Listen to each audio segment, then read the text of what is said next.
Hello, everybody.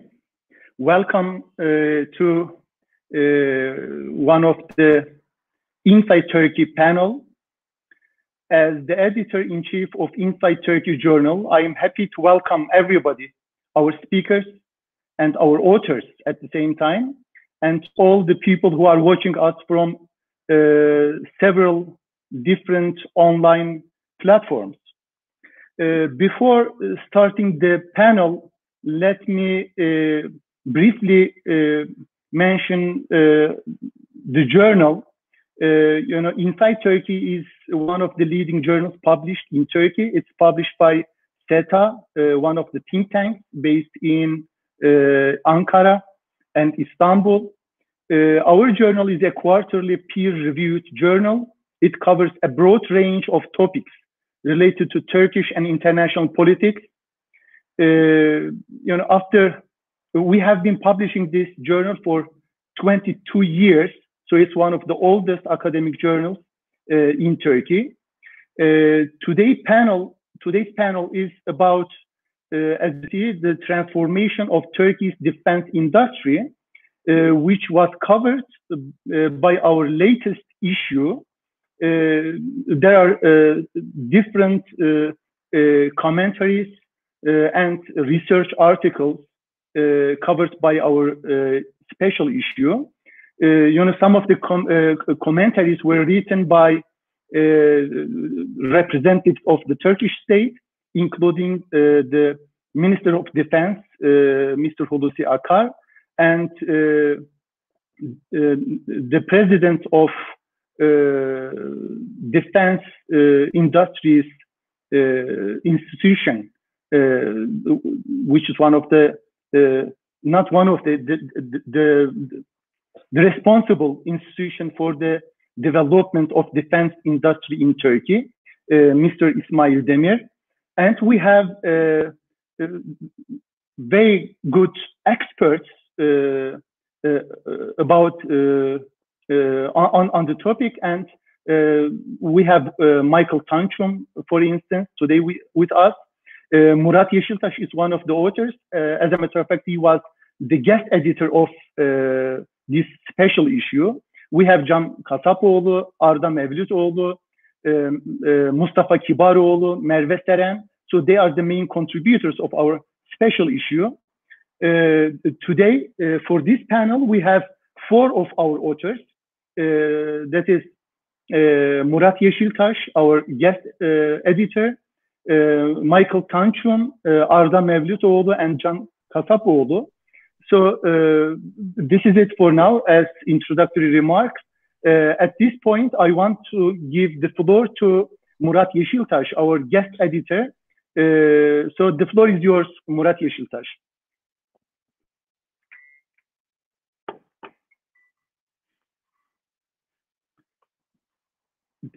Mikrofon kapalı. Sorry, thank you. Thank you, Professor Ataman. I would like to also thank for having me to this important and timely panel and timely topic. So I would like to thank also other contributors, as you have mentioned in your introductory remarks.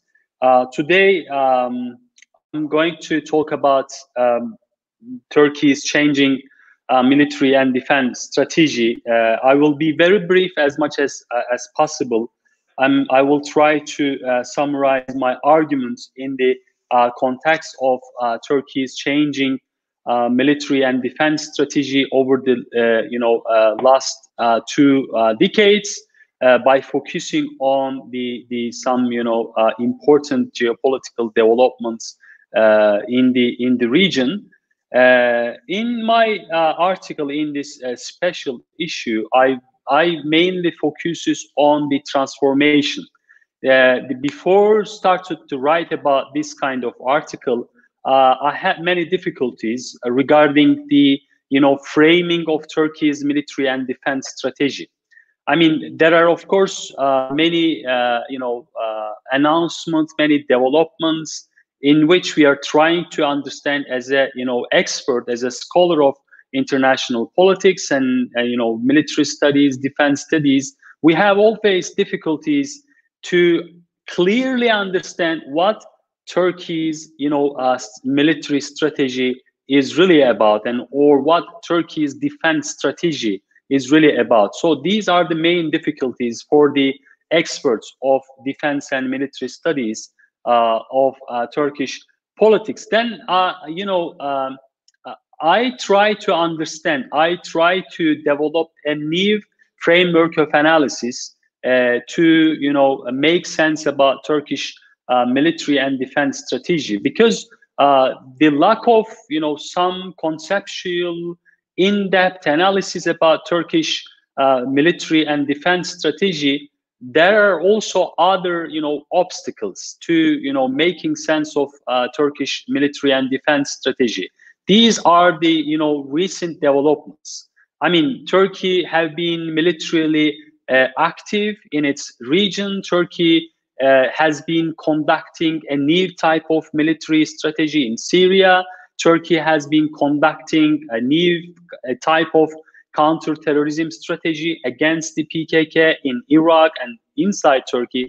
And Turkey has a new understanding regarding the power projection across the region. So, I mean, both the lack of general framework about Turkey's changing military strategy and defense policies, and we have also some tremendous and fundamental transformation in the Turkey's surrounding regions. So now I have some framework about Turkey's changing military strategy. There are actually three types of explanations in the literature. There are three types of arguments about Turkish foreign and security policy in the last decade. The first group of explanation mainly focused on individualistic explanation by taking into consideration the role of leader, the role of President Erdogan. So all these arguments, are basically claiming that the leadership is one of the important aspects of Turkish, security policy. You can understand Turkey's transformation by looking at the individual level of analysis. So the Recep Tayyip Erdogan, president of Turkey, is perceived as one of the main driving factors behind the transformation of these assertive, if you like, the foreign policy or military strategy and defense policies. The second group of explanation basically focus on state-society relationship by taking into consideration post 15 July military coup attempt and locate Turkish foreign and security policy with the impact of post 15 July coup attempt in terms of civil-military relations, transformation in civil-military relations, in terms of the relationship between state and society and changing domestic political climate in Turkey. And they basically argued that the main driving factors behind the transformation is the domestic politics, domestic developments. And they argue that Turkey's changing political attitudes towards democracy and other fundamental questions related to domestic politics became an alternative explanation for Turkey's changing military assertiveness in the regional level. So I think these two group of explanation cannot grasp the picture, cannot enough to explain the transformation, the fundamental transformation of Turkey's military and defense strategy. And because of this, there are also alternative explanations which are focusing on international developments by taking into consideration the recent geopolitical turmoil in the region. They try to understand Turkey's military and defense policies. And they basically argue that Turkish assertiveness should be understood as a reactionary foreign policy, practices. So they, mainly argue that these foreign policy, these, security and military strategies, became as a reactionary political option in order to, protect Turkey's national security, national interest. So rather than focusing on only one dimensions of this explanation, in my, understanding regarding the transformation of Turkey's military and defense policies, I basically argue that this fundamental and significant transformation is a result of, motivational change in Turkish foreign policy. And it's, a motivation, it's a kind of behavioral change regarding the Turkey's security and strategic environment, especially in the post-Arab Spring era. And therefore, the new assertiveness in military and defense strategy is a product of domestic, regional, and international, dynamics. Therefore, we should understand, domestic, regional, and international dynamics together. Rather than focusing on the one dynamics, we have to, clearly understand every single dimensions behind Turkey's change in military and defense strategy.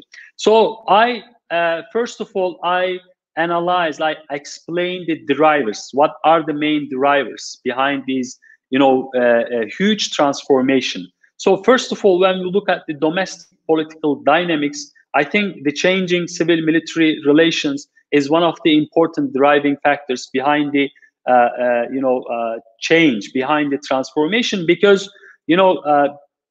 during the AK Party era, of course, there are different periods in terms of, changing dynamics, changing nature of civil-military relations.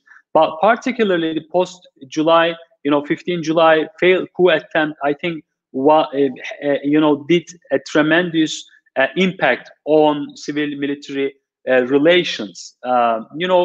During the 2000s, the military was one of the important actor which could able to determine and shape the Turkey's military and defense strategies. But after the, I think, 2010, we can easily argue that the civilian politics and the government became an, ultimate authority in terms of shaping Turkey's defense requirements, Turkey's defense strategy, and of course the military strategy. So the military, as an important institution in Turkey, is not the only actor anymore in defining Turkey's military options, defense strategy, defense policies, defense cooperation, so on and so forth. So I think this civilization process is, I think, really important in Turkey's domestic, political dynamics in terms of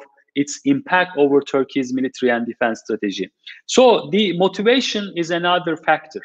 I think Turkey has been trying to relocate itself since the AK Party came to power, and the Arab Spring, I think, became an important trigger factor in terms of shaping Turkey's new power status in the region. And in the post-Arab Spring era, I think the Turkey tried to relocate itself as the dominant actor, as the an important player across the in the context of the regional geopolitical competition. So therefore, the strategy became an important factor for Turkey. Rather than shaping Turkish foreign policy and security policy in a reactionary manner, Turkey tried to determine a particular strategy to overcome the regional challenges emanating from the Syrian crisis and other regional political developments. In terms of the driver, regional level developments are also important.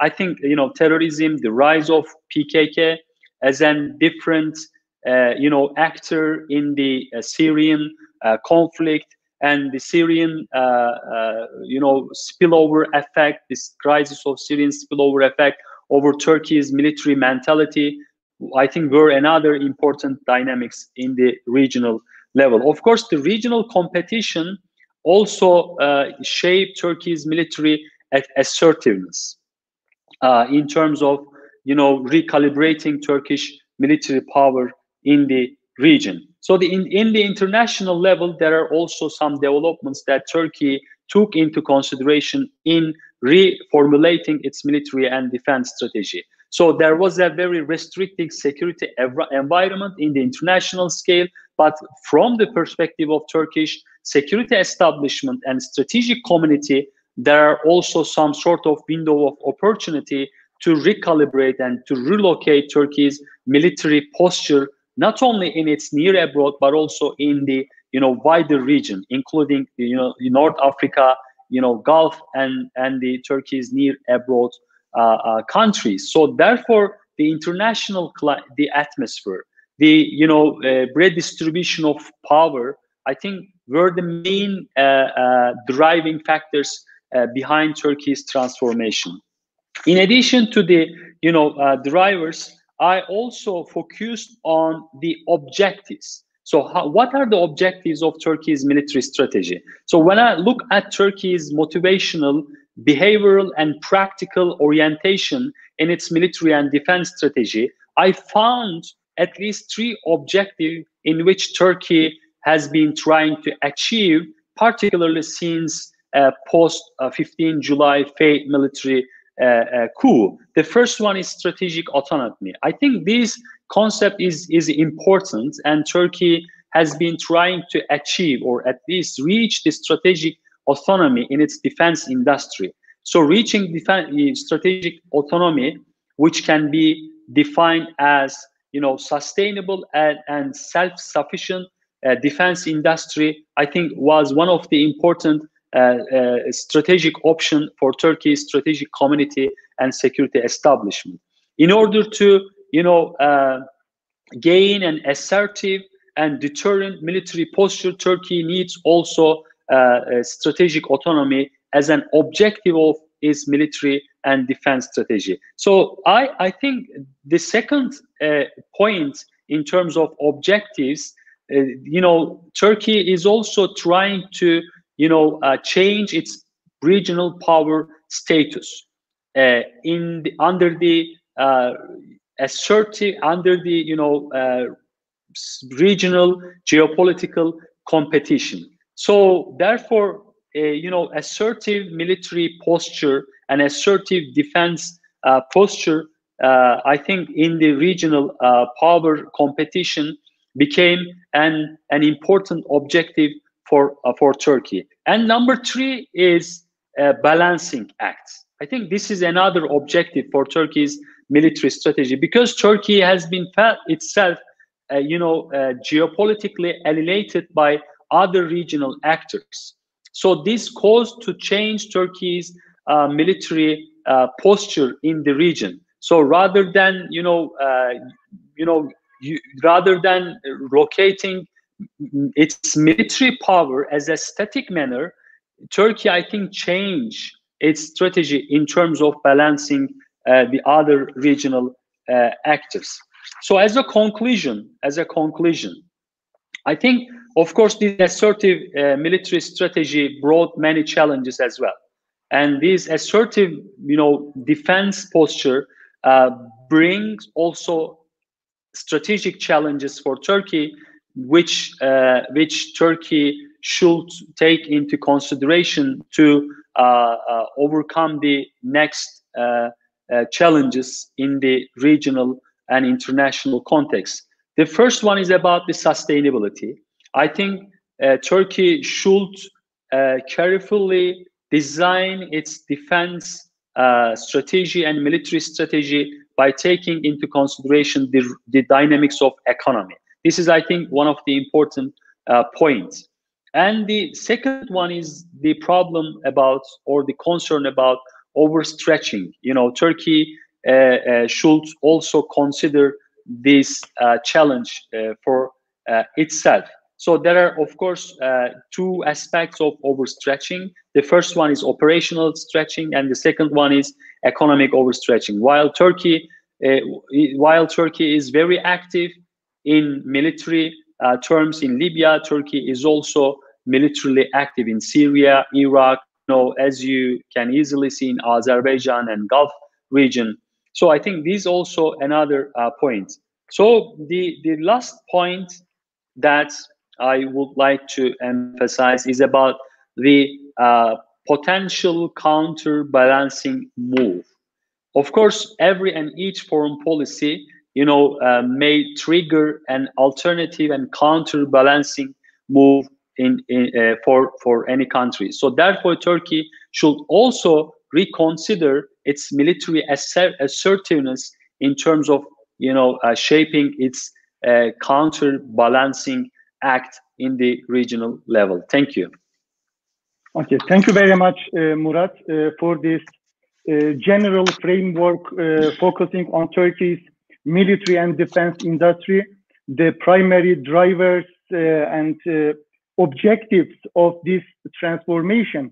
We all know that Turkey is in a transitory period that is not only in defense industry, but overall, Turkey has been recalibrating, restructuring its both domestic and foreign policies.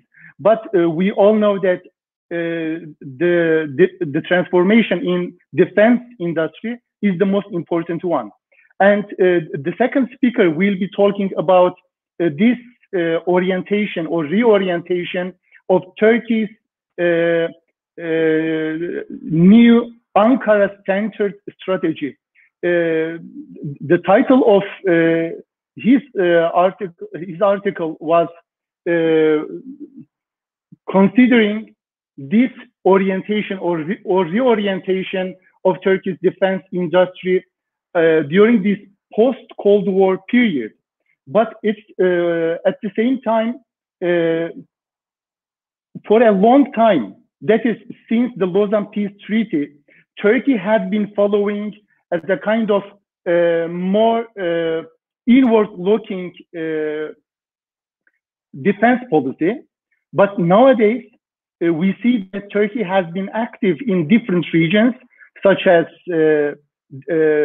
Somali, that is the Horn of Africa, North Africa, in Libya, in its immediate neighbors, in Iraq, in Syria, etc. So, and Michaël Tanchum considers this as inter-regional connectivity. Now the floor is yours, Michael. How do you consider this, and give some detailed information about this change in Turkey's defense industry? The floor is yours. Thank you very much. Thank you for having me and for allowing me to express my views in Inside Turkey. And I also would like to wish everyone, my colleagues and everyone viewing, that you and your loved ones are all safe and healthy during this Corona period. Thank you. As Muhittin said, the title of my talk is, the article, A Logic Beyond Lausanne, a Geopolitical Perspective on the Congruence Between Turkey's New Hard Power and its Strategic Reorientation. And that's quite a mouthful. So I'm going to try to break down within 10 minutes the main points of this article. A logic beyond Lausanne. What I'm talking about there is a strategic logic that was, I argue, a natural result of the end of the Cold War. That this process that people attribute just to the AK Party was actually beginning in 1990, 91. And there's a continuity with the AK Party. So there's been a lot of confusion, and the goal of my article was to clear away some of the ideology, the buzzwords, and just take a cold, sober analysis of what happened. So, and we see that Turkey is now an expeditionary power. What has changed is the Libya intervention, where it successfully preserved the GNA government, drove back the opposition 450 kilometers, reversed the war. Now Turkey has an Air Force presence 27 kilometers away from the Tunisia border. So this, what we see now is Turkey's expeditionary power based on blue water power projection and forward bases. And we're going to see more of this in the future. But how does this, the hard power, match up with the strategic orientation, or what I'd say, the reorientation? Because that's Turkey's big challenge. And there are two measures for that, and I'll get to those two measures at the end of my 10 minutes. So what do I mean, a logic beyond Lausanne? Well, if you read the article, why I use the word logic comes from the theorist Karl von Clausewitz, but I won't go into that now. You can read it in the article. Very simply, Turkey has a reorientation that is to become a trans-regional power, an inter-regional power is the way I put it, that will set the terms for a new pattern of connectivity between Europe, Africa, and the Middle East. Inter-regional connectivity. That's Turkey's new strategic reorientation, if I had to put it in a nutshell. And my argument is that starting in the 2000s, any government that would be in power would be opting for this. Turkey is a country of 84 million people, a G20 country, 15th, 16th largest economy in the world. And of course, its geostrategic location as a land bridge between continents. So this would be natural. How to go about this interregional connectivity? Those were specific choices of parties in power. But what it's been framed is that the AK Party is reclaiming, and I put that in quotes, a foreign policy prerogative that was exercised by the Ottoman Empire, but discontinued with the founding of the Republic of Turkey following the Lausanne Treaty. Why? Because then the fledgling republic was inward-looking, as Muhittin said, because the focus was on preserving territorial integrity of the new country. That continued during the interwar period with the rise of expansionist fascism that threatened in one direction, and the expansion of Bolshevism that threatened in the other direction in the interwar period. Then World War II, and then after World War II, you have the big threat of the Soviet Union threatening Turkey in the Black Sea, wider Black Sea region, and in the Middle East. So Turkey enters NATO in 1952 with that same orientation from the immediate post-Lausanne period. And with minor adjustments, you can say it was frozen for most of the Cold War period. So we fast forward to 1991. So what I argue is there's a 22-year period of reevaluation from 1991 to 2003. And the way it's very easy to remember that because both ends of that are punctuated by wars in Iraq. So the Soviet Union collapse, there's premature celebrations. No one knows how to handle anything. It's the U.S. unipolar moment, but Turkey's reason for being in NATO and NATO's own raison d'etre was in question. So Turkey naturally had to re-evaluate. And of course, that re-evaluation meant Turkey needed to diversify its security relationships. This would be only natural. But then what we get is the 1991 Persian Gulf War. And the U.S. doesn't creates a war of choice with an ad hoc coalition of 39 nations. I'm speaking about Operation Desert Storm. Well, this left Turkey in a difficult position because Turkey was worried about a flood of Iraqi Kurdish refugees, and also that there would be a power vacuum that PKK and other Kurdish terrorists could exploit in Iraq. But Turkey had insufficient impact on that. So immediately Turkey started to say, well, this influenced how Turkey tried to diversify. But in the 90s, I mean, Turkey started to diversify outside the NATO framework. Let's say you could look at the relations with Israel as a very important aspect of that. And then even outside the US security umbrella. By the time the end of that period, you have the national military strategic concept. So I'm talking about the period where we have General Kavrakolu, who's chief of staff from 98 to 2002, so just before we get to the AK Party. And so there's a concept of active deterrence. So we already see that Turkey is developing where active deterrence means to go to the threat at the source. So already we see the concept of power projection entering very early on. And of course, then this is framed in the very famous framework of fighting 2.5 wars, two conventional wars and a half war against a terrorist threat. So that's where they are until we get to then another Iraq war at 2003. So we have a very natural progression happening for almost 20 years and a certain kind of diversification. This was all a logical reorientation. Then what happens, this is right when the AK Party comes to power. Now,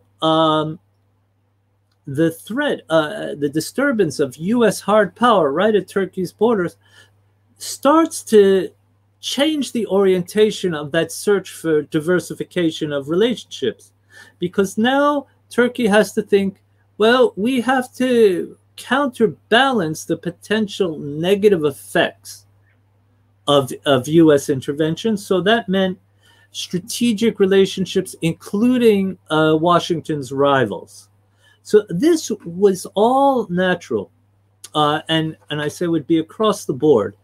And then we have the AK Party in power, and with this idea of creating interregional connectivity. Remember, 90s is a shift, 2000s, we're talking about globalization. So this makes a lot of sense for Turkey.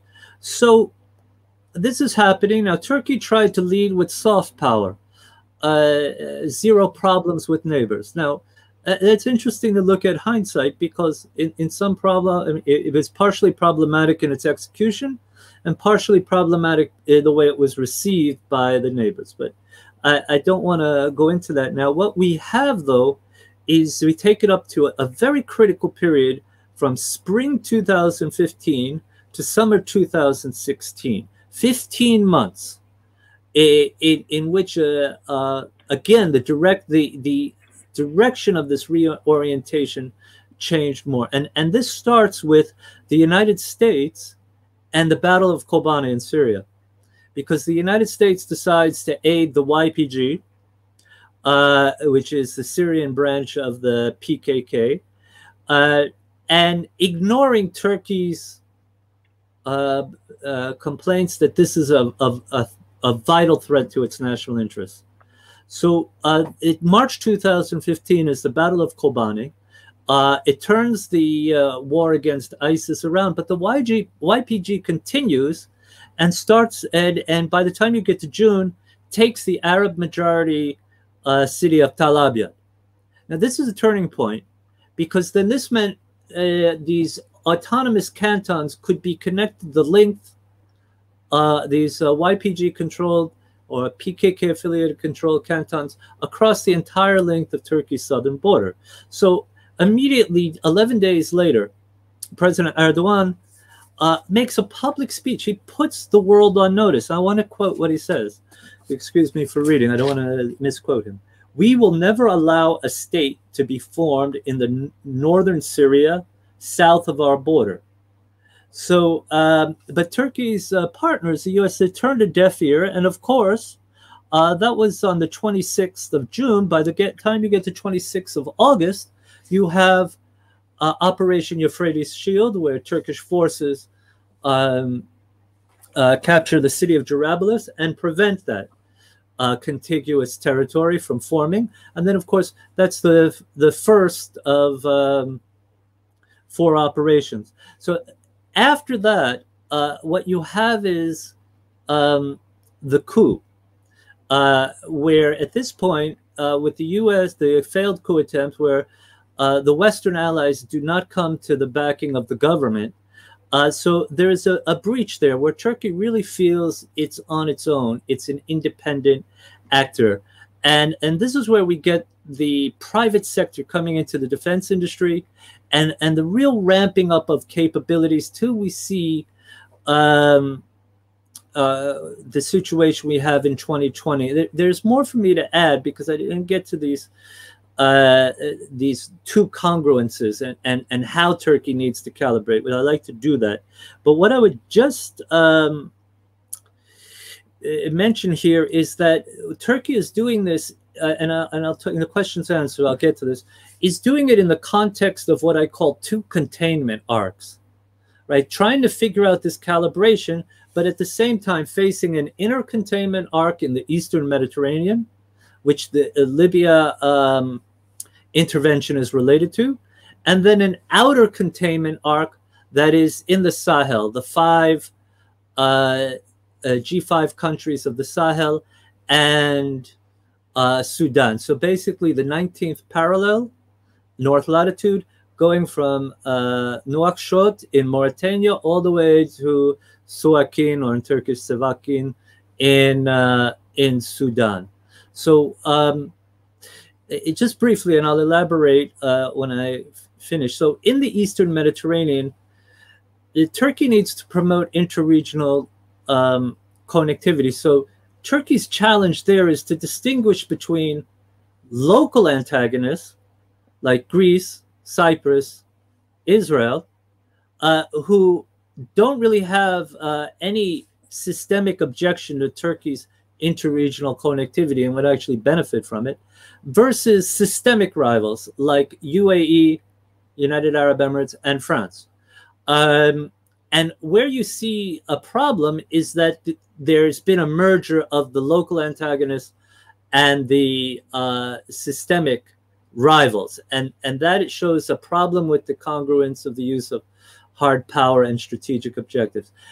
In the 19th parallel and Turkey's efforts in Africa, the Horn of Africa and the Indian Ocean, again, it's an issue of overstretch and more of an economics defense issue that we can speak about.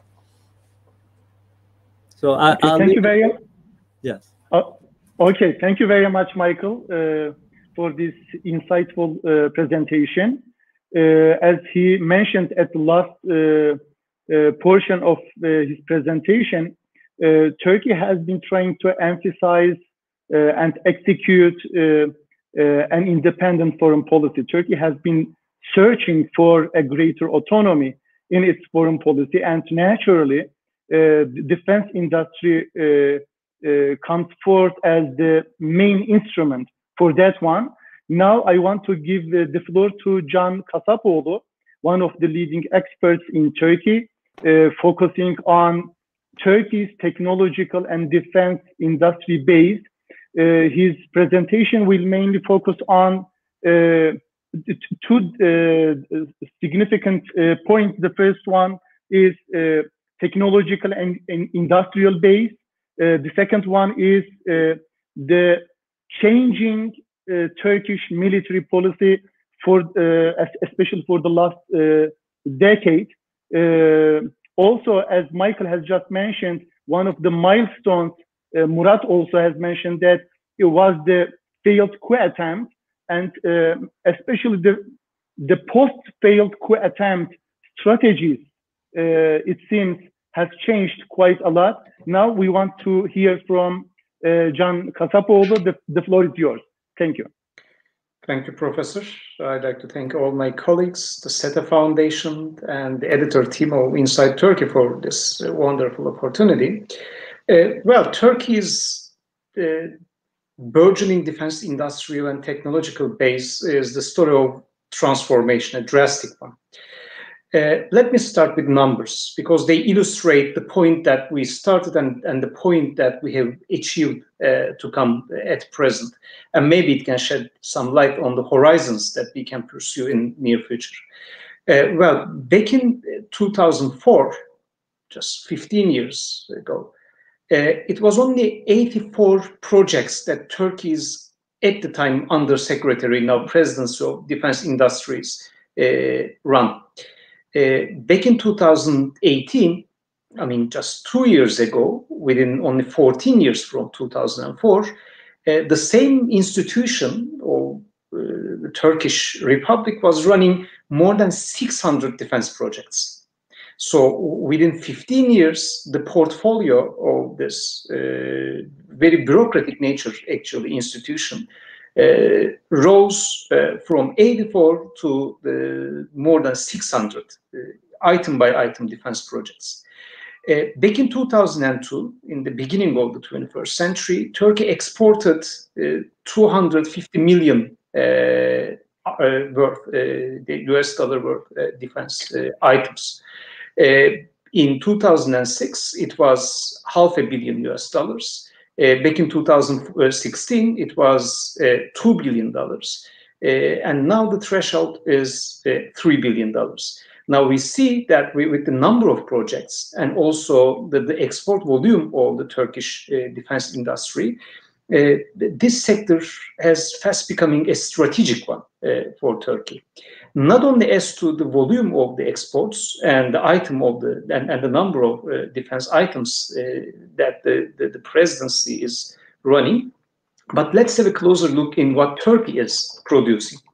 First, Turkey is producing unmanned military systems. So Turkey is not surfing on the last decades or last centuries waves, but Turkey is surfing on today's and the future waves.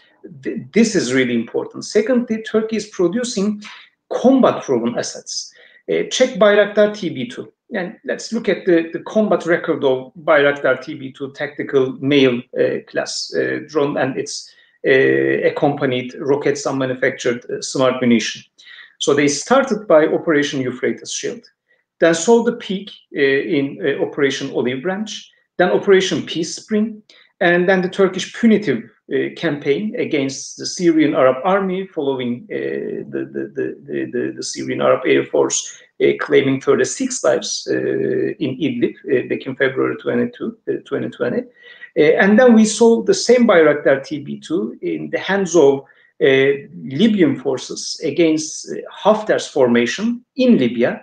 And right now, as we are talking, Azerbaijani defense forces are using Bayraktar TB2 against the Armenian armor and Armenian air defense units in the Nagorno-Karabakh front. Well, within 5 years, no drone of that class saw that kind of combat performance and that kind of combat record, to be honest.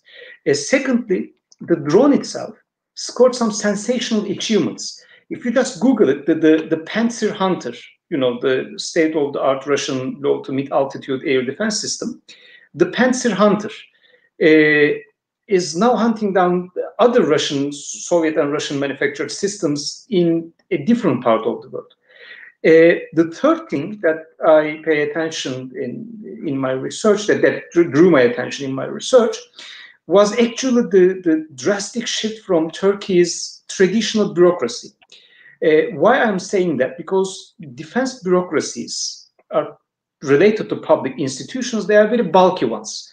But in the Turkish case, what we see was the direct integration of the producer with the tactical and operational units that have been fighting with the drone on the battleground, and incorporation of all the lessons learned and feedbacks from what's happening on the battleground into directly to the next batches.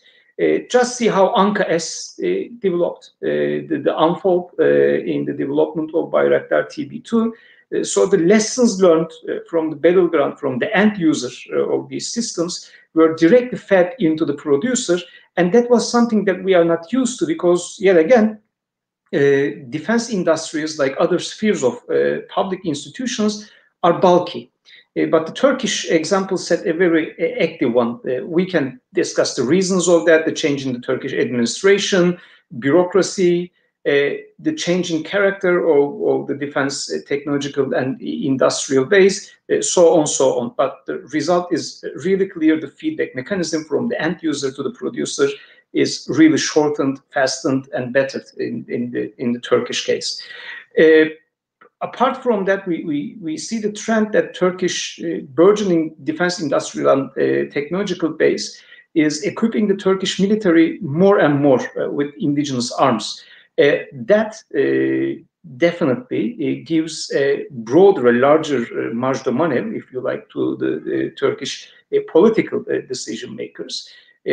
Had Turkey, for instance, launched Operation Olive Branch or Operation Peace Spring back in the 1990s, it would have faced definitely enormous arms embargoes. Actually, the very idea of creation of an indigenous defense industry roots back to 1974, the Cyprus intervention, and the following strategic trauma in the eyes of the Turkish elite when Turkey faced arms embargoes even from its NATO allies. But we saw that in Operation Peace Spring and Operation Olive Branch, Ankara managed to sustain its defense industry, managed to sustain its defense collaboration. For instance, Ukraine easily replaced Germany in active protection systems to equip Turkish main battle tanks, for instance, with better armor survivability. For the future horizons, I see two very promising, I think, areas and one challenge for the Turkish defense industry.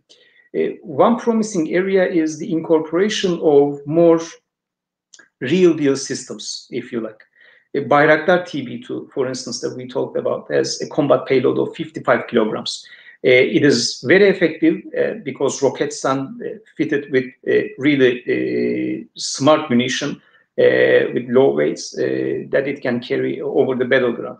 Yet the makers of Bayraktar TB2, Baykar, is coming with a beast right now, Akıncı, which will be a really high strategic segment UAV with more than a ton of combat payload.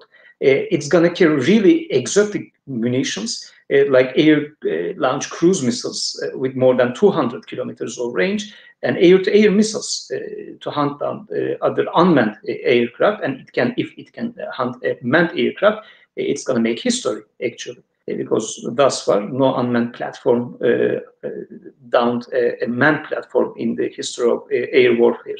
The second promising area that I see is the incorporation of Turkish academia, especially in the engineering sector and in terms of concept development, like what we have tried inside Turkey, into defense industry. The Turkish youth are showing more interest in war studies, in military sciences, in defense affairs, and this is promising. Yet one challenge that I anticipate for the Turkish defense sector is in the segment that my colleague Arda will talk about, of high-end systems, like fifth-generation aircraft, for instance. In fifth-generation aircraft, be it the F-35 or the TFX, Turkey still needs international collaboration. Likewise, strategic air and missile defense, be it the S-400 or the Eurosam, or NATO guarantees for Turkey's air and missile defense, still Turkey needs international collaboration. The direction, source, and the partner in that very international collaboration is a political matter with geopolitical consequences, and we can debate about that forever. Yet one thing is clear. Take the S-400 case, for instance. The critics of the S-400s, for technical reasons like myself, or the defenders of the S-400, they all agree on one single thing nowadays, that Turkey needs either Russia or the Europeans or the Americans, but a foreign partner to co-produce or acquire from that kind of systems. Well, that's an issue, I think, that any mid-sized country would have to address in the course of its defense industry's trajectory. But because Turkey pursues high aims and great expectations as to its military policy, it is looming large as one of the big issues that Ankara has to weather. Very briefly, in 1 or 2 minutes, Turkish military policy. Turkish military policy is closely related with Turkish defense industrial and technological base, because as Ankara adopts higher aims for its foreign and security policy, it faced the limitations of national industrial capacity. And as national industrial capacity unfolded, developed into a whole new level, Ankara had more room to operate in the different parts of the world. I see four main pillars in Turkey's new outlook as to military policy. One is the expeditionary posture of the Turkish armed forces. Traditionally, the defender of the homeland. Now we see Turkey fighting in northern Iraq, northern Syria, with liaison and special forces in Libya, Azerbaijan, as we are talking as well. We see a burgeoning Turkish forward basing posture from the Horn of Africa to the Gulf, Mediterranean, and the Caucasus. I'd like to draw attention to Somalia here in this respect, because in Somalia, Turkey is not only forward basing, the Somalian commando units, for instance, are taking their oaths in the Turkish language. Turkey is raising a new military generation in the Horn of Africa that we're going to see the results, not today, but maybe in 1 or 2 decades. In other parts of the world, we see the same pattern repeating itself. Turkey is not only forward basing, but raising new military generations.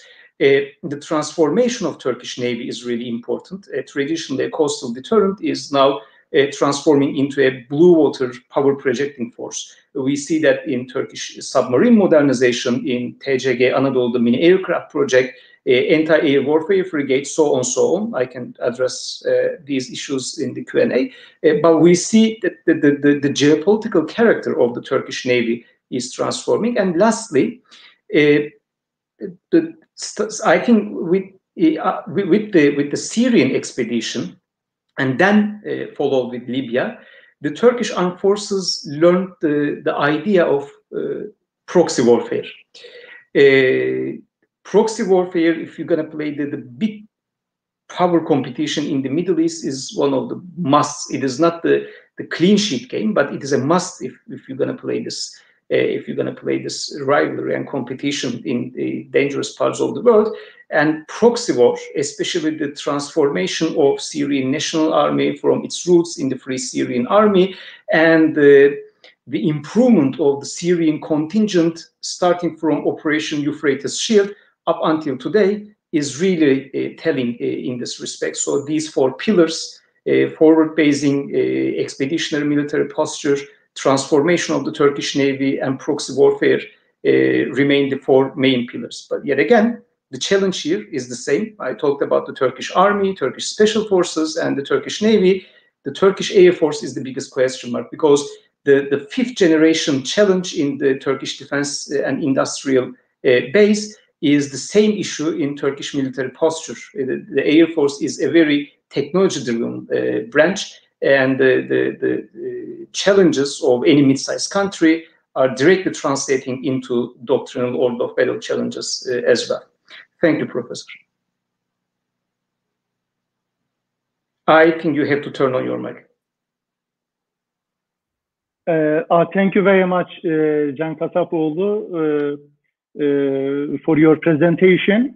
As Dr. Kasapoğlu has just mentioned, the improvement in the Turkish technological and defense base has increased Turkey's assertiveness in foreign policy, naturally. So it directly influences its security and military policy. Now, Arda Mevlütoğlu will talk about a special case. I think when we talk about Turkey's defense industry, the most popular part of this is the improvement, the transformation of air power. So Arda Mevlütoğlu will talk about the future of Turkey's air power, focusing on the transformation, especially on dronification, that is on focusing on unmanned aerial vehicles and major development and modernization projects in this regard. I mean, Baykar or TB is maybe one of the most popular, but it's not the only one. I mean, there are other projects going on in this sense, especially for the development of national aircraft. So the floor is yours, Sayın Mr. Mevlüt Arda Mevlütoğlu, sorry. Yeah. Thank you. The floor is yours. Yeah. Thank you very much, and thank you very much to SETA and Inside Turkey team for organizing such a fruitful and joyful event. And I feel distinguished taking part of this good event, good opportunity, and good timing also. My article is about the transformation of Turkish air power and the fifth generation challenge. It's a challenge because it incorporates transformation on multiple layers. One of which is technological aspect, and the other one is doctrinal, and the other one is philosophical or paradigm-based change. I will not flood the listeners of this event with so much technical detail as to how to classify combat aircraft based on its performance or parameters or characteristics, and what does generation mean. But I will just briefly summarize the main topics of my research, because these will form the most important part, which is the challenges and opportunities part, which I summarized at the end of my article. I start with a brief summary about transformation of air power and what does it mean, and later continue on the major themes about modern combat aircraft design, by giving some examples on popular aircraft projects like F-35 or Tempest. And then I provide an overview on the latest status of Turkish Air Force, its combat capabilities, and then ongoing modernization and acquisition projects of Turkish Air Force. And based on these pillars, I provide some insight about the challenges and opportunities facing Turkey in transformation of its air power, and in more general terms, its armed forces capabilities. The title has a term called generation. In modern combat aircrafts are classified into various subgroups based on their technological capabilities, features, and characteristics. And there are various approaches or various methodologies on to classify combat aircraft, but the most widely accepted methodology says that the current latest generation is the fifth generation. Starting from the end of World War II, technological advances resulted in incremental advances in capabilities of aircraft, such as introduction of jet engines, introduction of fire control radars, air-to-air and air-to-ground guided weapon systems, advances in the performance, maintainability, and etc. And each of these incremental changes resulted in new generations.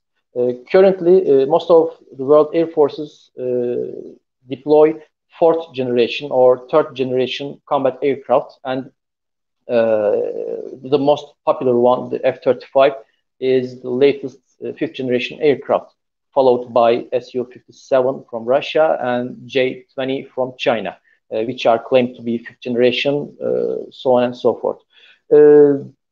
Fifth generation itself has several meanings in terms of technology and in terms of transformation of air power.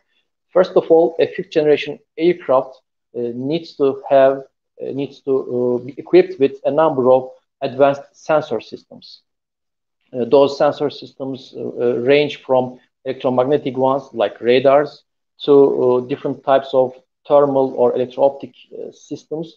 And most importantly, a fifth generation combat aircraft needs to combine all types of various data collected from onboard sensors and also transferred from other friendly assets. And the thing we call as sensor fusion, the combat aircraft must be capable of combining all these different types of data into one meaningful picture or one meaningful result, which can be shared with other friendly assets in real time and in under heavy electromagnetic or electronic warfare conditions and cyber warfare conditions. That capability itself is the main distinguishing factor of fifth generation combat aircraft, followed by another well-known characteristic known as stealth. Stealth means design features and capabilities resulting with very low observability by radar and also by other sensors. The most well-known stealth fighter is the F-117 stealth bomber, which was the symbol of the first Gulf War in 1991. Other than these, fifth generation and also upcoming fighters need to be able to cooperate with friendly and allied assets, air, land, sea, and space assets in real time in a combined manner. So aircraft itself is not just a platform, but also as the tip of the spear of an overall warfighting mechanism. That is the challenging factor for designing, developing, manufacturing, and operating a fifth generation fighter, because it requires a technological, doctrinal, philosophical, and organizational transformation of the Air Force in question. That being said, let me just very briefly summarize the current status of Turkish Air Force, because it is one of the most well-equipped and most capable Air Force in the NATO alliance. In its current state, Turkish Air Force operates around 240 F-16 fighters, supported by between 20 or 30 F-4 2020 Terminator strike fighters. These combat aircraft are being supported by 7 KC-135 Stratotanker aerial refueling aircraft and 4 AE-7 Peace Eagle airborne early warning and control aircraft. Turkish Air Force, as well as other branches of the Turkish Armed Forces, have been using various types of unmanned systems, which you have summarized. Bayraktar TB2 tactical UAV is one of them. Anka-S and Anka Block B from Turkish Aerospace is one of them. And these platforms have been used heavily in internal security operations and also in cross-border operations Turkey. And these unmanned aircraft systems have accumulated a large amount of flying hours, and they have proven more than very successfully in Syria and elsewhere in combat operations, and they already have been a success story in terms of generating difference in the field. And but this is the current state of the Turkish Air Force, and Turkish Air Force having running a number of modernization and acquisition programs. MMU, otherwise known as TFX, is the most important one, being developed by Turkish Aerospace, and MMU is stated to be a fifth generation combat aircraft starting to enter service in early 2030s if the development project goes well. Another important project of Turkish Air Force is or was F-35, and based on or as a result of strained relations with the United States, the delivery of these aircraft have been stopped, cancelled, and as the time being, the status remains uncertain, but we can safely say that it will take a significant amount of time, even if everything goes back to normal, but that is up to politics. Turkish Air Force is also running a number of unmanned aircraft system projects, Aksungur and Akıncı being two of them. Aksungur from Turkish Aerospace and Akıncı from Baykar Savunma, and these are strategic level or higher male level, operator level UAVs, being able to carry significant amount of weapon systems, precision weapon systems, and also various types of intelligence gathering systems. They will provide significant capability boost for Turkish Air Force. And lastly, on the distant horizon, we see that Turkish Air Force or Turkey is also planning to develop and build unmanned combat fighters or MIUS, known in Turkish acronym, and it is basically an unmanned fighter aircraft planned or expected to enter service in late maybe 2020s or 30s. These projects individually are challenging ones and are ambitious ones, but they also represent the transformation of Turkish Air Force to meet challenges on multiple domains: technology-based, regional-based, and also organizational-based. So the main issue that I want to talk about in this limited time, I will cut a very, very long story short. There are significant challenges and also opportunities in front of Turkey. One is the operational experience. The Turkish Air Force is one of the most active members of NATO, participating or having participated in a large number of operations, multinational operations, peacekeeping ones, peace enforcing ones, and Turkish Air Force has actively supported those operations, resulting with accumulated large amount of experience, operational experience, which is especially important in terms of interoperability with other types of assets, allied platforms. Another one is, a very important one, is the regional competition.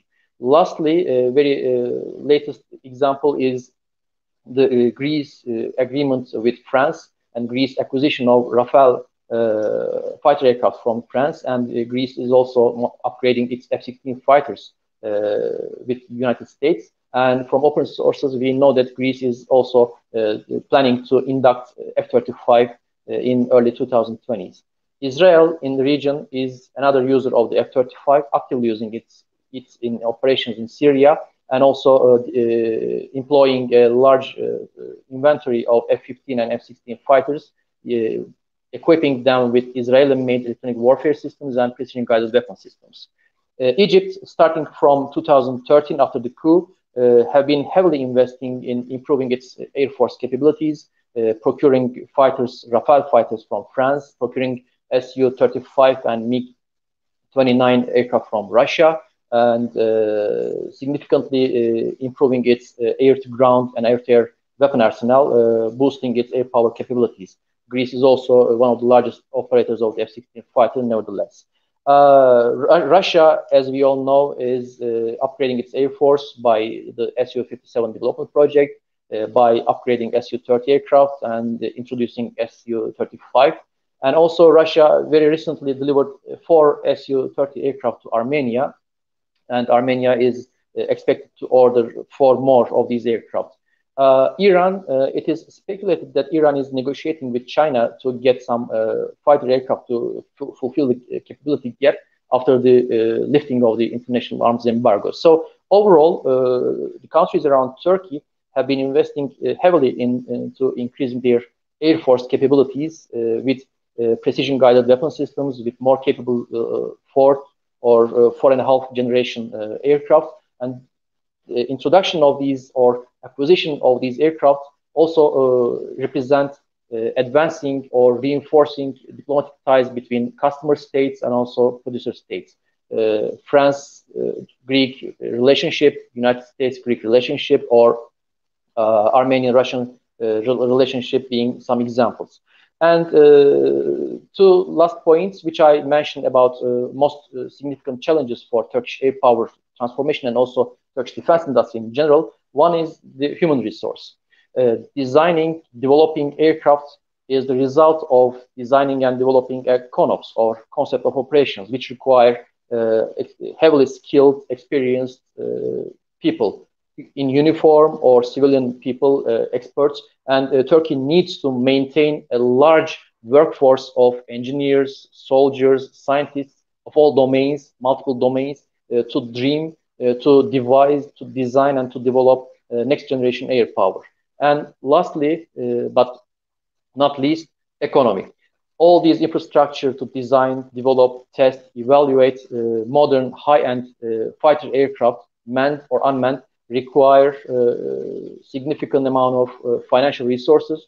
These are not cheap, these are not easy, and that is the reason why many countries, including United States, are forming international cooperation, international alliances to develop next generation fighters. So Turkey needs to deploy or execute successful technical or technological diplomacy to find team members, find partners to design and develop next generation air power. So it's not a standalone thing, it's an international cooperation thing, and that is a challenge for Turkey to transform its defense industrial base from just manufacturing platforms into systems and solutions. Thank you very much, Arda Mevlütoğlu, for this insightful presentation. I think we come to the conclusion that only after a self-efficient economic system, self-efficiency in defense industry, one of the most important preconditions of an independent foreign policy, for an proactive and assertive and a deterrent foreign policy. So Turkey has just begun or increased the momentum to be self-sufficient in defense industry. I think the conjuncture played a great role in this sense. That is, Turkey is located in an unstable region. Unfortunately, it has been experiencing many crises surrounding its geography. So it has to respond when its allies, including the United States and the European countries, when they declined to provide defense systems, it had to initiate its own, and it has to begin to buy from some other providers, such as Russia, the buying of S-400. So this is just a transitory period. Probably in the future, we will discuss this issue of the improvement, modernization of next generation of weaponry systems, not only air power, but also naval power and ground weaponry systems. So Turkey has just initiated a large-scale modernization project overall in its defense industry. Now we came to the question and answer session, the QA session. Let me ask this question to all of the panelists. Dr. Murat Aslan has asked the question: how do you see the future of Turkish defense industry given the complicated systems of future? What is your opinion about this? Let's start with Murat Yeşiltaş. Okay. I think this question is really important. I mean, for the future, of course, first of all, Turkey needs to understand the future strategic landscape or environment. So first of all, when you look at Turkey's near abroad or its surrounding regions, first of all, a conflict between states and between states and non-state actors. Since the beginning of Arab Springs, the proliferation of non-state armed groups are the main, insecurity factors for the region. So therefore, Turkey needs to develop its defense industry to deter non-state terrorist armed group, which requires a specific type of advanced industrial defense technology. So in the second layer, I think in the region there is also an deepening geopolitical antagonism between the states. So on the one hand, there is an ongoing arms race in the region in which regional actors have been investing their military technology, which ultimately may bring a regional scale conflict. So therefore, as Arda and Can rightly mentioned, Turkey needs to improve its deterrence capacity. Therefore, in order to reach a deterrence capacity, I think Turkey should heavily invest its air power. This is really important in the regional geopolitical competition. Okay, Michaël Tanchum, Murat has just mentioned two significant points. One is the rise of the effectiveness of non-state actors, armed non-state actors in the Middle East. So Turkey has to respond.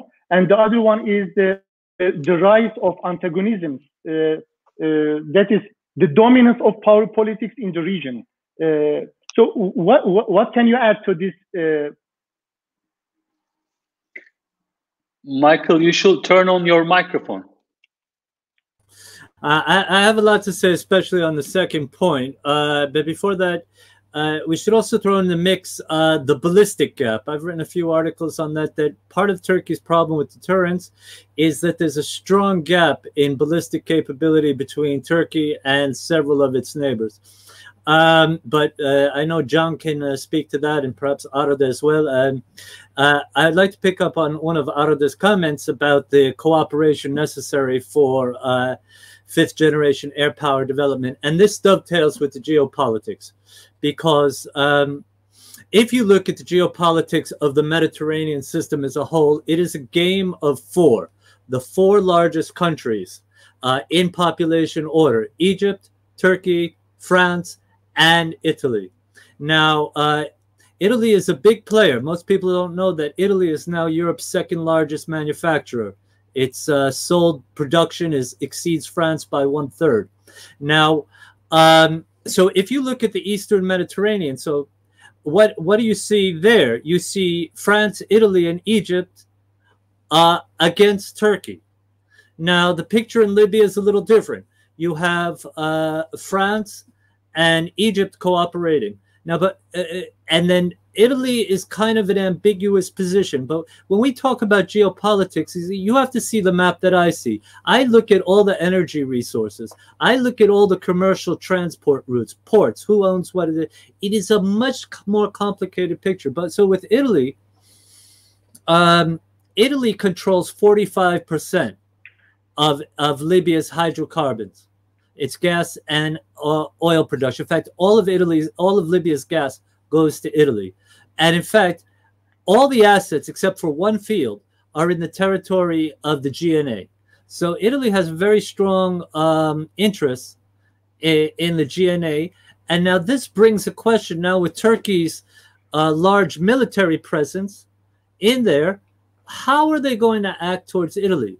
Because then that affects Italy, how Italy will cooperate in defense industry. Because John mentioned Eurosam, right? If you're not going to get an S-400 and you're not going to get Patriot missiles, you need the Eurosam. And also there was discussion about Eurosam, for people that don't know, it's a French-Italian joint venture. But now if Italy it already has deep interests with in the Eastern Mediterranean that align with Egypt. Now, if Turkey puts Italy off in Libya, that makes it less likely, and it makes Italy more inclined to go with France. And it goes deeper because you have to look at all the energy connections, where Total is, and these are not small things. You have to remember, Eni is controlled by the Italian government. It's the largest shareholder. It's Italy's largest company. Total is the third largest company in the European Union, not energy company, third largest company. So defense matters don't exist by themselves. And the fifth generation, and what Arda pointed to, the international cooperation, this maps onto Turkey's expeditionary posture. And this is where Turkey really needs to calibrate very carefully how it uses its hard power, how it uses its forward bases, and what are the terms of connectivity that Turkey is going to offer. If Turkey acts in a mercantilist manner, then it is going to alienate its potential allies, or partners, I should say, not allies. And then it will then undermine its whole purpose of the forward bases, and actually and it will become more and more expensive and self-defeating.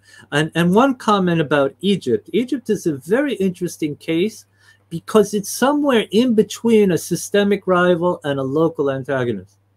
And part of what would be really important, a game changer, two game changers for Turkey would be changing its relations with Israel and changing its relations with Egypt. And this is all about distinguishing systemic rivals from local problems. I'll leave it there and we can pick it up again. Okay, thank you very much. John, do you want to make an evaluation of this? I may. Thank you, sir.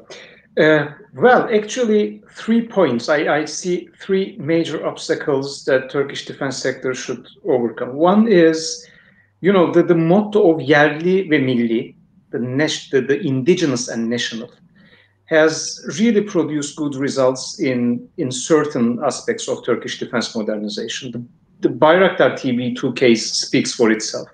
The Anka case speaks for itself. And hopefully Akıncı and Aksungur cases will speak for themselves too.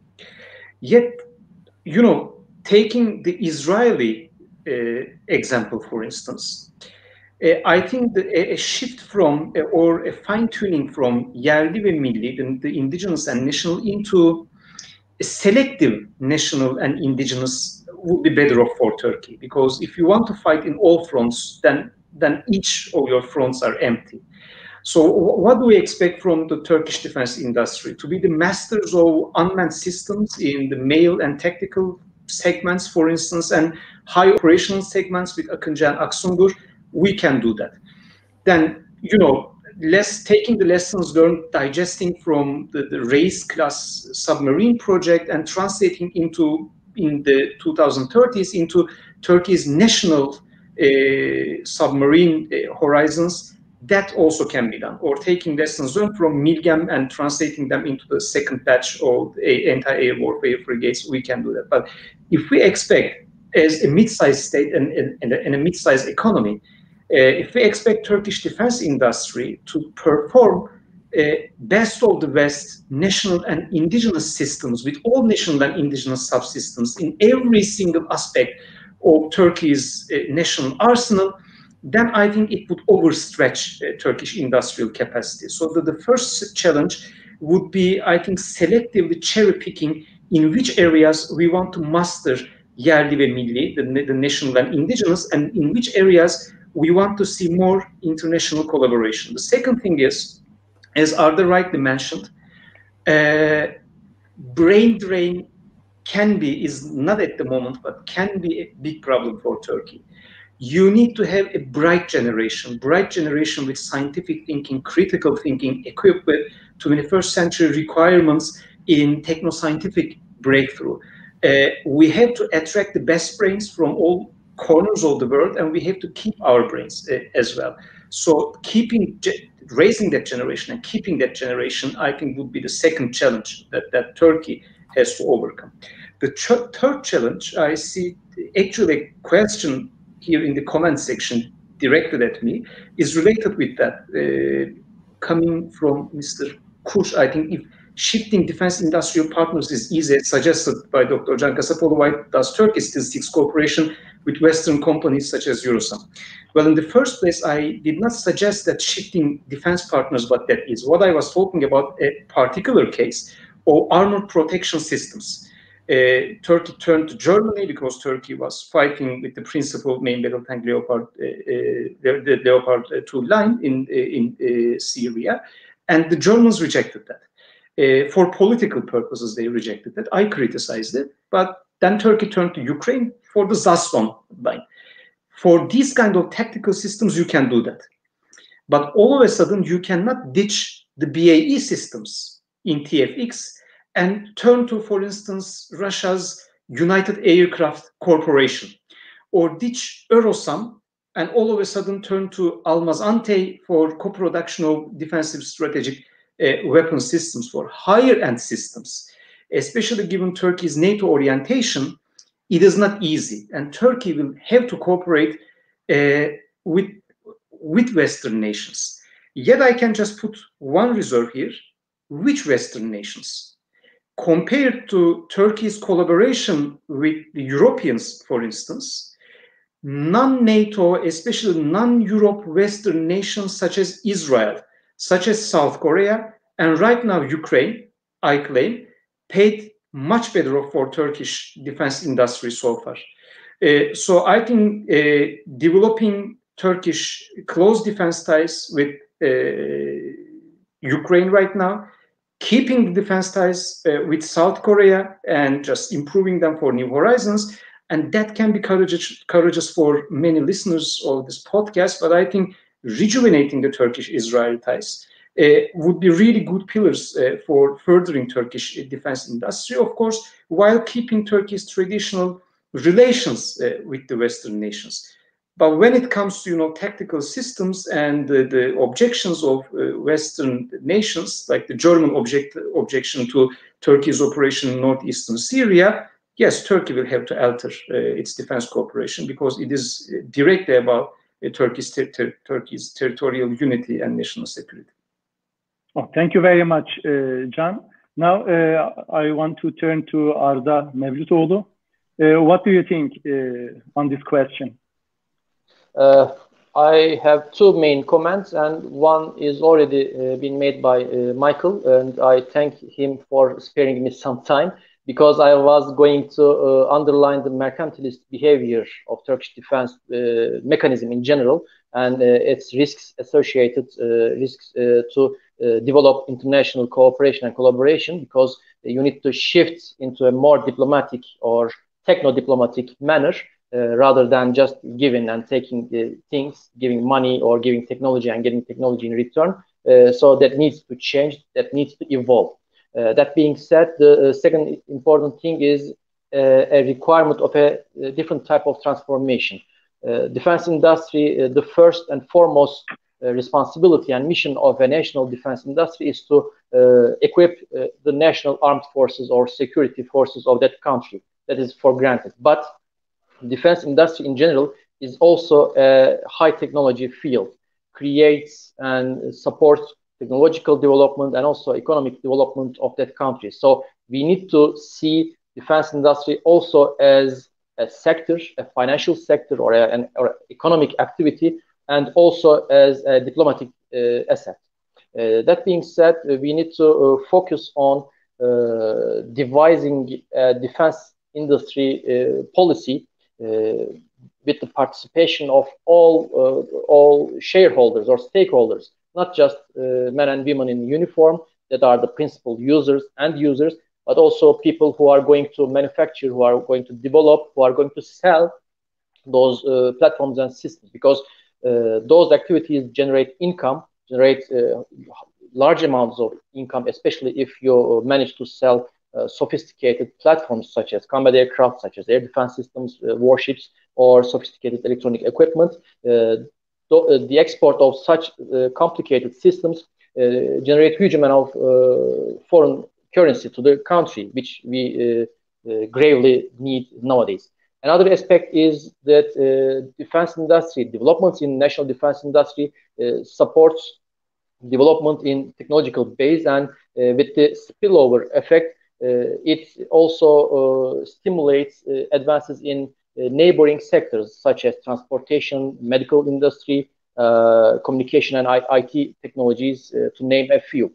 Therefore, defense industry is not to be seen for the sole purpose of equipping the national armed forces, for manufacturing weapons and platforms for our national armed forces, but also as an economic and diplomatic asset as well. And policies and strategies involved about national defense industry should be devised with an interdisciplinary approach with the participation of all stakeholders in question. Thank you very much, Arda Bey. I want to direct another question, which is on our list. Can Turkey have TFX jets before 2023? For me, that's question. I think that's for me, directed to me, I guess. Yes, please. Okay. Yes. The short answer is no, because the development is ongoing, and latest statements by officials indicate that the rollout from hangar will take place in around 2023, and the first flight is planned a couple of years later. So it takes some time to design and develop such a sophisticated aircraft, and it will not be possible to see it flying before 2023. Okay, thank you very much. I want to combine the remaining two questions. One is about Turkey's relations with Israel, and the second one is Turkey's role, if you wish, in Karabakh, that is in the conflict going on between Azerbaijan and Armenia. So I want to ask this question. I mean, you can choose either case, that is Turkey's relations with Armenia and Azerbaijan, or with Israel, and including or associating with your concluding remarks. And I ask you to keep your answers short, please. So I want to start with Murat Yeşiltaş. Okay, I think please, this is yours. Yeah. Thank you. I think there are many opportunities for the rapprochement between Israel and Turkey, but at the same time, there are also some limits because the region in which Turkey and Israel have been heavily competing against each other are the, I think, main limitation for the, further cooperation. So I don't think that they are going to, change their relations in the context of post-Cold War era strategic relationship, but we can talk about a normalization process. And there are some rooms for the normalization, but it's not difficult. It's very difficult to, make a strategic relationship again between two countries simply because of the fundamental transformation in the region. Thank you very much. Michael? The two questions are also related because if you look at Azerbaijan has very close relations with Israel, and the heavy drones that they're using are Israeli drones. The Iskander missiles, the Russian ballistic missiles that Armenia has, the second strike capability, the deterrence that Azerbaijan has is the Israeli-made Laura missile, which has a longer range. So, and of course, very deep relationship. So you see, that points to a possibility. With the Israeli-Turkish relationship, I'd point out there's a very strong economic relationship. Israel is Turkey's 9th largest export market, meaning of all the countries in the world, the country is a lot larger and a lot wealthier. The country that's number 9 that buys Turkish products is Israel. Turkey also talk about interregional capability, connectivity. Turkey is dependent on the ports of Haifa and Ashdod to export its products to the Middle East. They have to be sent to those ports, trucked over to Jordan, and then trucked to other countries. So that's there. Turkey owns 1/4 of a power plant and then owns part of another power plant in Israel. So the economic relations are there, and they're growing. Turkey and Israel used to do search and rescue operations until 2010. The actual decline in the relationship started in 2008 with Ehud Olmert, the sort of flawed prime minister of Israel, who's now in jail on corruption charges, and never really recovered. And then you have the Mavi Marmara incident. But you can see that Turkey's whole position would be different if it had relations, more strategic cooperation. And then also just think of the Eastern Mediterranean oil situation. It is just logical, or it was logical, to build a pipeline from undersea pipeline. And those discussions were very advanced. And if that had happened, the whole Eastern Mediterranean energy picture and the security picture and Turkey's relations would be entirely different. So yes, I think in both countries there needs to be a really solid rethink. But what the problem here is that it's tied to domestic politics, and the relations are seen as used as symbols also in the domestic politics of each country. But I think for both countries is very important. Israel could have been, from its side, a mediator. It's one of the few countries that Turkey has relations with, and could have been a channel. But Israel, for its part, got sucked into the everybody against Turkey alignment when it could have played a more mediating role. So I think that there should be room on both sides to have a different kind of discussion. And I think on Azerbaijan and Nagorno-Karabakh, this is a tremendous shift. We've never seen Turkey so involved. And this is a real shift for Turkey-Russia relations, because prior to the South Caucasus, both countries, Turkey kind of played a more diplomatic role, despite, the Georgia, Azerbaijan, Turkey trilateral security partnership that advanced in 2014, 15, 16. But now Turkey has taken a very different position. So that will affect Turkey, Russia in Libya, Turkey, Russia in Syria, and Turkey, Russia, and Azerbaijan. And I think that's something definitely to watch, because I think from Russia's perspective, Turkey changed the rules of the game in Azerbaijan. What the consequences will be, we need to watch very carefully. Thank you very much. Dr. Can Kasapoğlu. Thank you, Professor. Well, I'm sure as to Israel, are going to smile after me, because had Turkey not faced 2001 financial crisis, we would not have been talking about the S-400, Eurosam, or the Patriot option right now, because Turkey and Israel were inch close of co-producing Arrow 2 air and missile defense system. It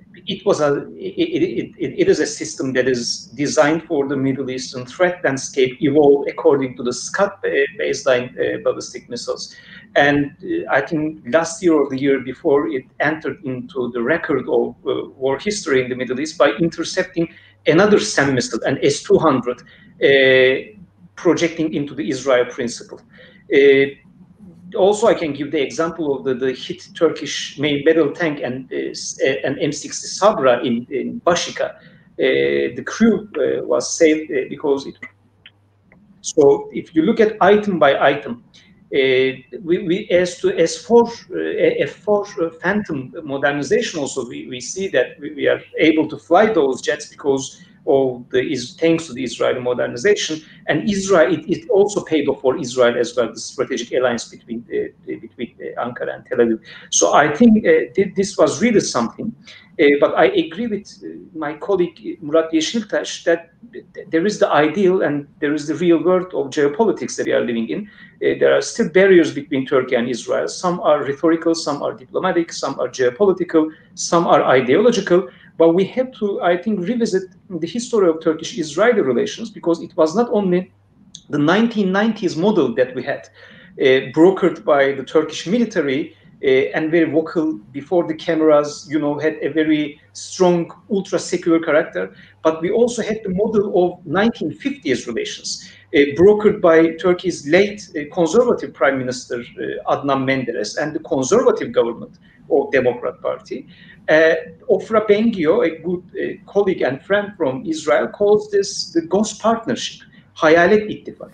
So it was, at the time, it was not Turkish and Israeli prime ministers shaking hands before cameras and giving, common speeches, the Turkish and Israeli generals giving common speeches as to the Middle Eastern security environment, but, below the cameras, under the radar, security and defense partnership. I think instead of the 1990s model, 1950s model is offering a more realistic geopolitical basis for rejuvenating the Turkish-Israel ties, at least for now.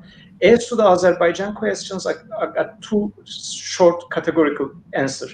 The first answer is, the technical one is, we see the dronization of yet another Turkic nation. With the Israeli loitering munitions, now the Azerbaijanis are using Bayraktar TB2, and it seems that they are using it well. Turkey is not only transferring arms to the Azerbaijan Defense Forces, but also concepts of operations. The Azerbaijanis also saw that drones are information warfare assets as well, and we see the Azerbaijani MOD is using that aspect. This is category one answer from my side as an analyst, but no analyst can be relieved from, I think, its standpoint in this type. So in one sentence, I'd like to tell all my Azerbaijani brothers and sisters that I'm very proud of the Azerbaijani military, and I wish all the best and achievements in their endeavor that they are pursuing right now.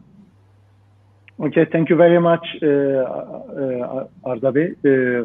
You know, we have just received one of the last questions, but unfortunately, we don't have time to answer that one. Thank you. I want to thank all the speakers, that is, not only speakers, but also contributors to the journal. I am sure that the latest issue of Inside Turkey will be read by a large audience, you know, covering a very technical, political, and security issue. You know, many people in the West and in the Middle East, they have been discussing the capability and the capacity of the Turkish military and the transformation of technological and defense industry base in Turkey. You know, considering this most recent crisis, unfortunately, surrounding Turkey, will attract more attention to the issue. I'm very thankful for their great contribution to this latest issue. I mean, I thank our guest editor, Murat Yeşiltaş, again. I thank Michaël Tanchum. Unfortunately, he was the only non-Turkish contributor, so we attach greater value to his contribution.